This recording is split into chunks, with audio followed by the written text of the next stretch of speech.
I still remember the polished marble floors of the townhouse I once shared with my first husband, Daniel Reeves, in Boston, America. The floors were always cold beneath my feet, no matter how warm the room felt.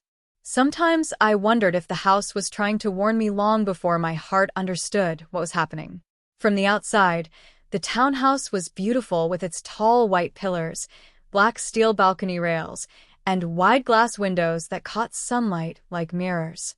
Anyone walking down our street would have thought we were one of those elegant couples with a perfect life, the kind you see in glossy magazines. But inside those walls, I lived more like a shadow than a wife. Daniel came from an old European family that loved talking about the money they inherited generations ago. His parents owned homes in London and Paris, and he never missed a chance to remind me that he was raised better than most people. When we married, I believed I was entering a partnership built on trust. I thought we would grow together, build a home together, and love each other the way adults should. But instead, I became a decoration in his house, something he placed beside his expensive furniture and expected to behave. At first, I made excuses for him. When he raised his voice because dinner wasn't perfect, I told myself he was tired. When he snapped at me for not folding his shirts the way his mother liked, I convinced myself he was just particular. But 3 months into our marriage, the mask slipped completely. I remember the exact moment it happened. He tossed his leather shoes on the floor of the living room and pointed at them like I was a maid instead of his wife. "Clean them," he said coldly. "You married into a higher class. Start acting like it." His voice echoed through the house, bouncing off the marble floors and tall white walls. I stood frozen, a wave of humiliation washing over me. I had grown up in Denver, raised by a single mother who taught me pride and hard work. She taught me that dignity had nothing to do with money. But standing there, looking at those shoes like they were symbols of my failure, I felt a crack inside my chest. I could not believe I had allowed a man to speak to me like that. What he didn't know was that before he ever entered my life, I had quietly built a tech company from the ground up. I had spent years working late nights, drinking cheap coffee, and building software that solved problems nobody else wanted to touch. When the company finally sold, I received $40 million. It was more money than I had ever dreamed of, but it didn't change me. I stayed quiet about it because I wanted a marriage based on love, not numbers. I never wanted a man who loved my bank account more than my heart. So I hid the truth, even from Daniel. I had hoped it would protect me. Instead, it trapped me. Living with him felt like living in a cage made of luxury. Every morning, I walked through the same polished hallways feeling smaller than I had the day before. He would correct how I spoke, what I wore, and how I arranged the house. He treated me like someone who had no ambition, no history, no accomplishments. And the worst part was that I let it happen. I kept hoping he would change, that the loving man I thought I married would come back. But each day proved that hope wrong. At night, I would stand by the large window overlooking the neighborhood, watching the lights of passing cars. In those quiet moments, I asked myself the same painful question over and over again. How did I let someone like this decide my worth?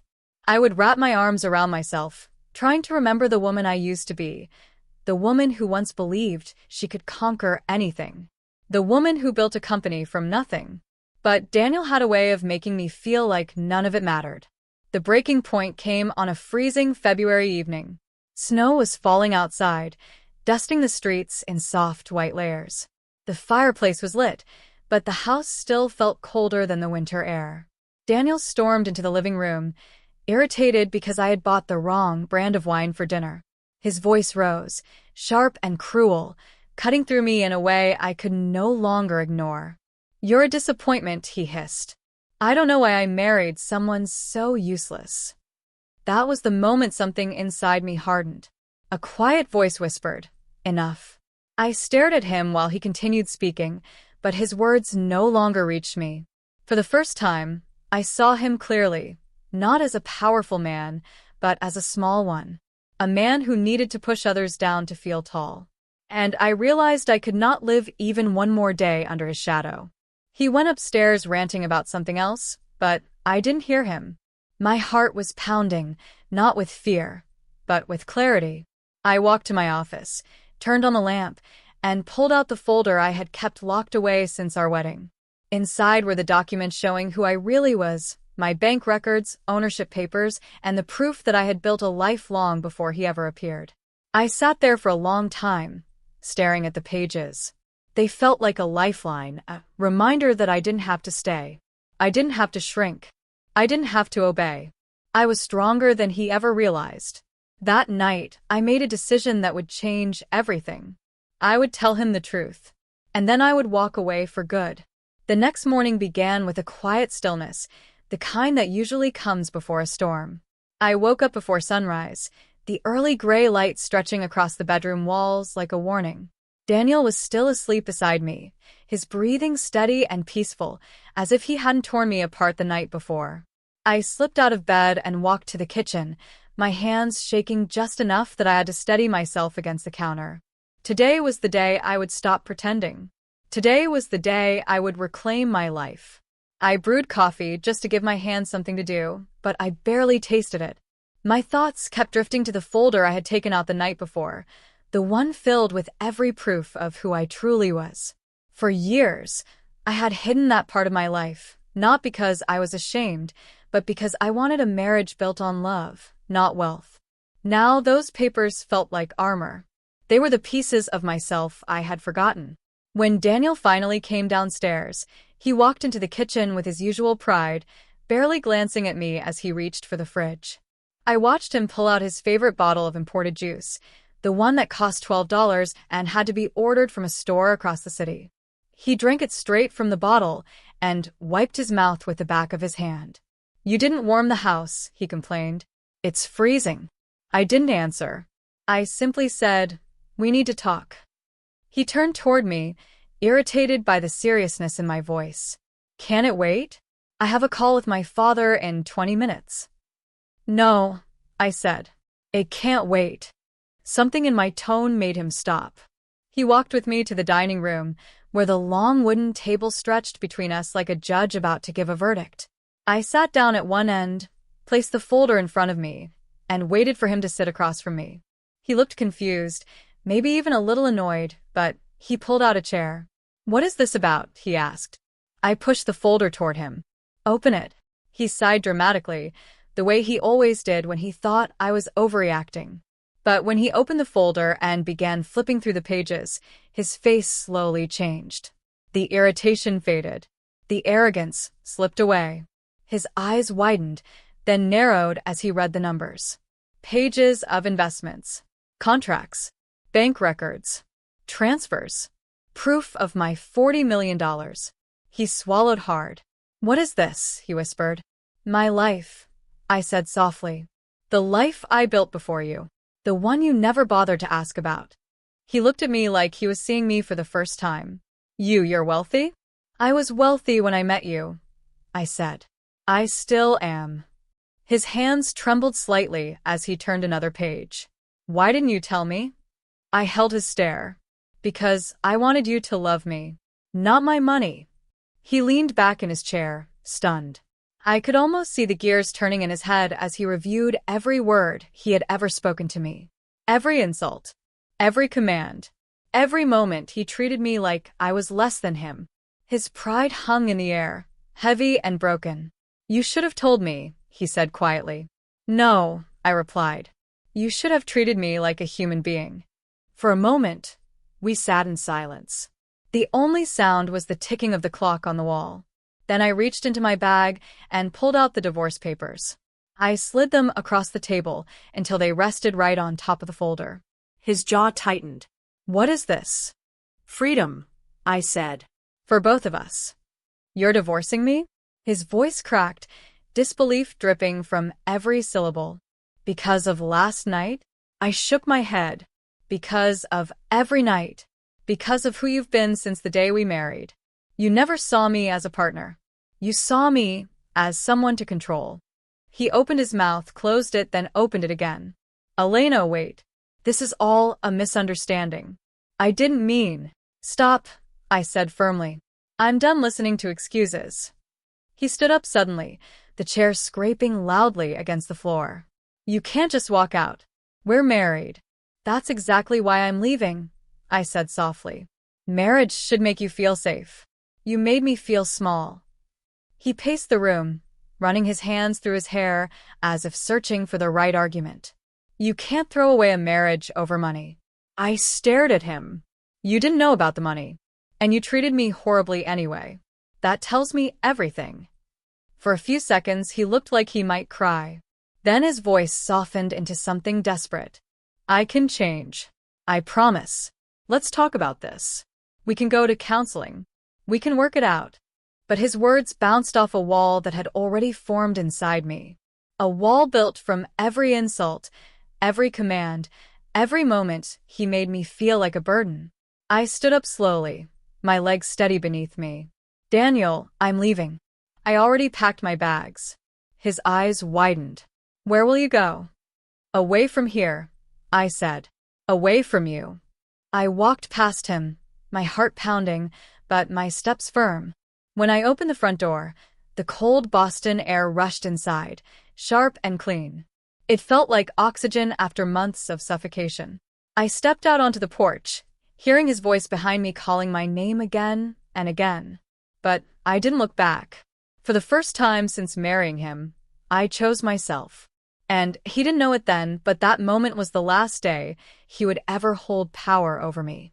The months after I left Daniel felt like stepping into a new season of my life, one where the air finally tasted clean. I settled in Portland, America, buying a small 2-story house with white shutters and a quiet backyard. It wasn't grand like the Boston townhouse, but the moment I walked inside, I felt something I hadn't felt in years.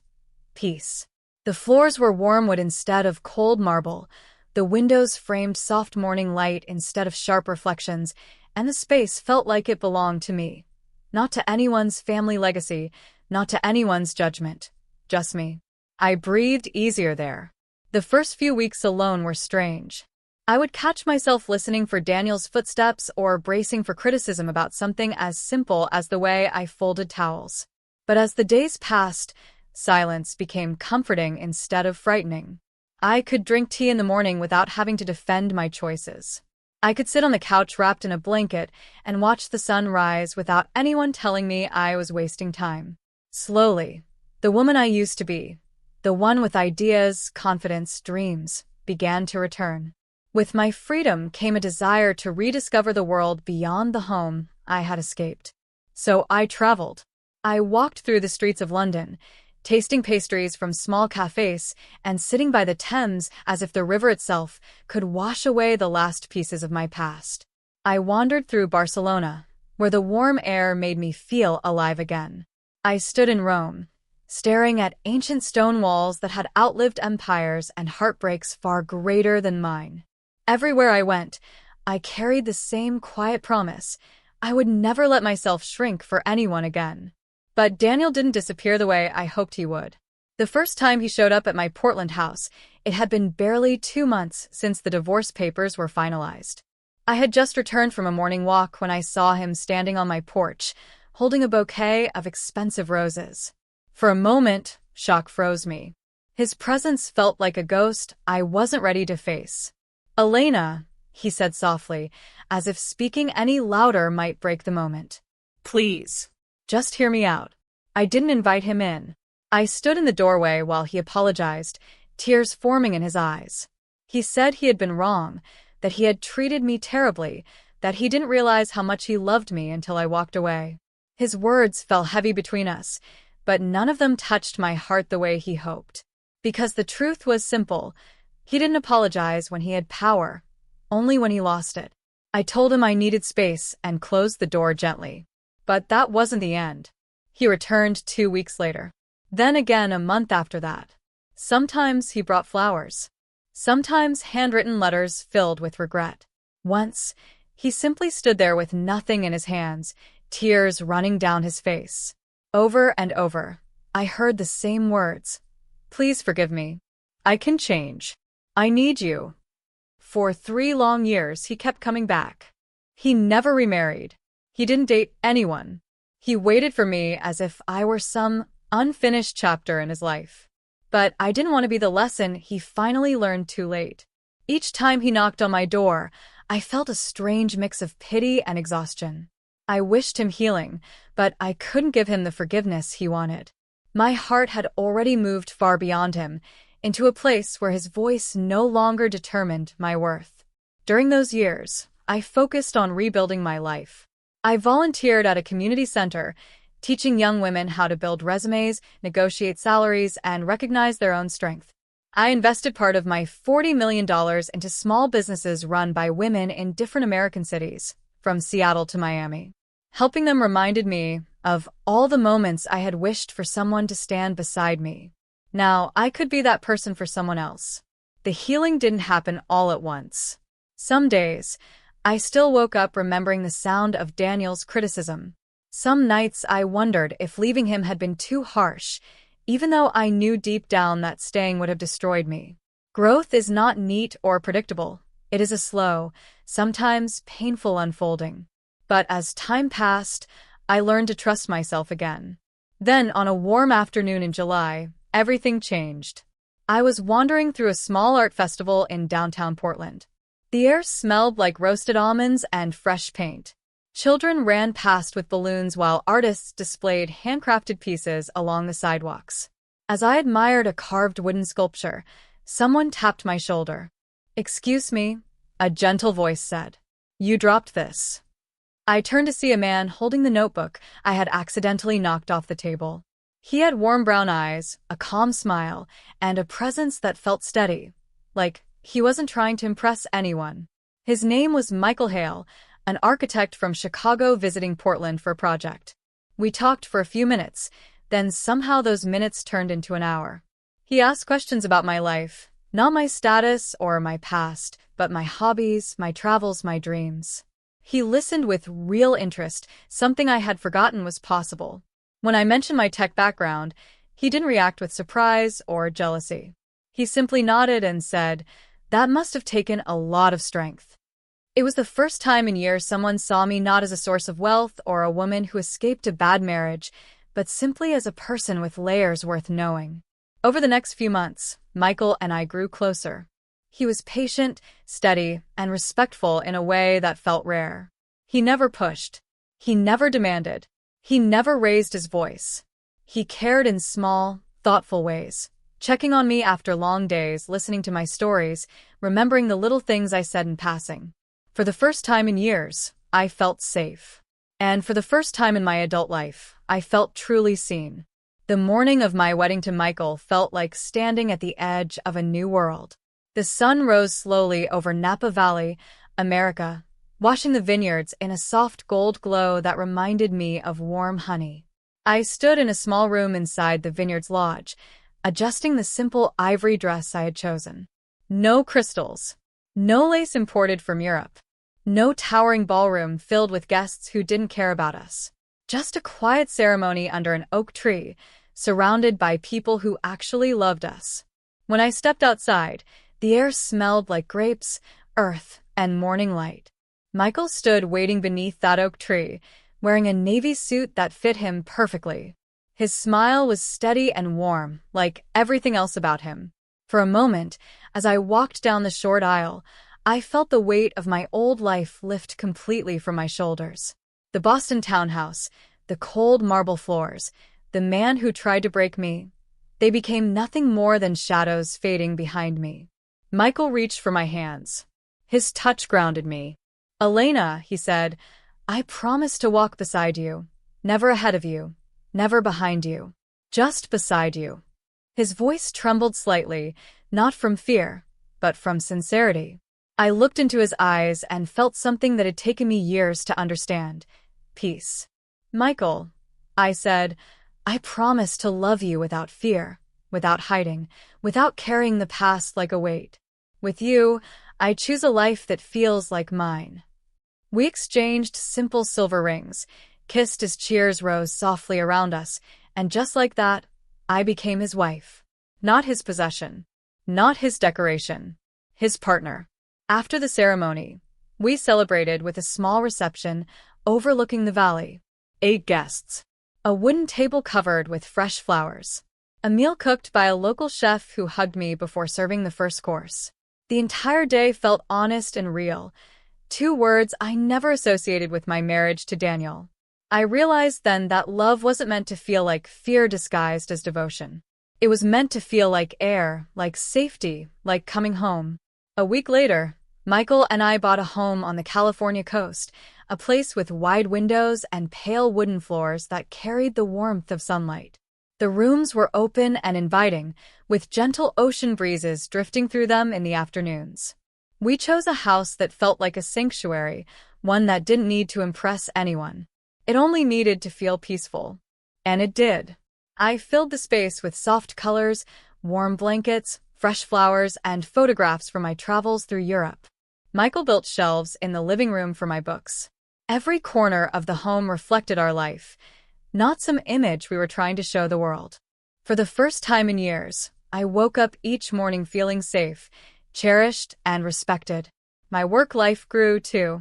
I invested the money from my company sale carefully, and within a few years, my assets had grown to $70 million. But the money wasn't the victory. What mattered was that I no longer had anyone standing beside me who believed I was small. I made decisions that aligned with my values. I funded scholarships for young women, invested in female-owned businesses, and collaborated with European entrepreneurs on projects that focused on ethical tech. Every choice felt like a step toward the person I always wanted to be. Then one evening, a letter arrived. It was small, unmarked, and sitting quietly among the usual mail, bills, catalogs, and local announcements. I recognized the handwriting instantly. My heart didn't race this time. It didn't drop. It simply paused, like a gentle exhale before a memory resurfaces. I stood in the kitchen while Michael cooked dinner, the scent of garlic and fresh herbs drifting through the air. He was humming softly, completely unaware of the letter trembling in my hand. I opened it slowly. "Elena," it began. "I finally understand what I lost." Daniel wrote about his mistakes with a clarity I had never seen in him before. He said he spent years searching for answers, trying to understand why I never came back, why I never forgave him. He admitted he had been cruel, arrogant, and blind to the pain he caused. He confessed that the day I left was the day he realized he had built his life on the wrong beliefs. And at the end, he wrote the only thing that mattered. "I hope you are happy. Truly happy. Even if it's not with me." I folded the letter and placed it in a drawer. I didn't reply. Not out of anger.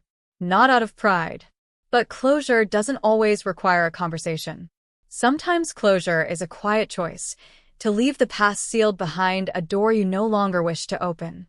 That night, as I sat at the dinner table with Michael, listening to him talk about a new project in Chicago, I felt something warm settle inside me. Gratitude. Not for the pain I endured, but for the strength it created. If I had never walked through the fire of that marriage, I might never have learned the depth of my own resilience. I might never have walked into my new life with clarity and dignity. I might never have recognized Michael as the kind of man who treats love like a gift, not a weapon. Now, every morning, I walk onto our balcony and watch the waves roll across the California coast. The ocean moves with a calm rhythm that mirrors my own heartbeat. I sip my coffee and breathe in the soft breeze, knowing I built this life, this peace, this joy, this freedom, with my own hands. And whenever someone asks me why I left Daniel, I tell them the truth. Because a woman should never stay where she is treated as less. Because no apology can undo the wounds created by someone who only valued you when they feared losing you. And because once you learn your worth, you stop giving people discounts. I didn't just move on. I rose. And I built a life that finally feels like home.